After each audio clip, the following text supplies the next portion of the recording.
এবং শেষে কেমন আতঙ্কে ছিলেন, যে আসলে আপনার নামটা বলার পর কেমন অনুভূতি ছিল, কেমন আতঙ্কে ছিলেন? আমি বাইতুল্লাহর মধ্যে যখন আমাদের জাকারিয়া মাহমুদুল্লাহ সানিদের নাম উচ্চারিত হয়েছে, আমি যখনই এটা স্মরণ হয় আমার চোখে পানি চলে আসে আমার, যে আমার দেশের লাল সবুজের পতাকাটা এভাবে বাইতুল্লাহ যেখানে কোরআন নাজিল হয়েছে সেই জায়গায় আমাদের ছেলেরা সব 133 দেশকে পিছনে ফেলে 1 নম্বর হয়েছে। এর চাইতে অনুভূতি আমার কাছে আর নাই।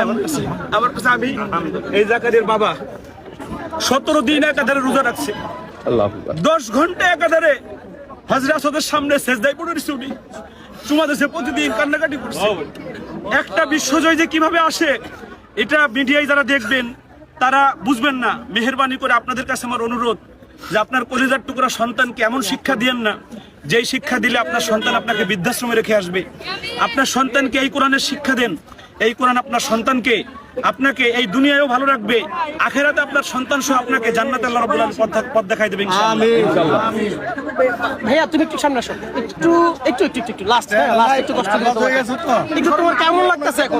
বলো, যখন তোমার নামটা বলছিল, মাইক দিয়ে যখন তোমার নামটা বলছিল তখন কেমন মানে শিউরে উঠছিল তুমি?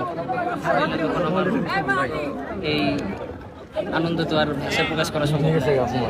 এত কঠিন প্রতিযোগিতা, এত দেশের ভিতরে যখন বাংলাদেশের নাম দেখবে, তাও আবার 1 নম্বরে, তো খুব অনেক বেশি আনন্দিত হয়েছি। আলহামদুলিল্লাহ, আমার মনে হয় আমার থেকে বেশি আনন্দিত হয়েছে আমার উস্তাদগণ, আমার ছাত্র ভাইরা, দেশবাসী।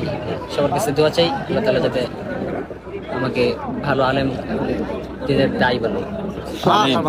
বাংলাদেশের সরকার খেলোয়াড়দের পিছনে প্রতি বছর কোটি কোটি টাকা ব্যয় করছে, কিন্তু তারা বাংলাদেশকে বিশ্ব চ্যাম্পিয়ন, বিশ্ব জয় এনে দিতে পারে নাই।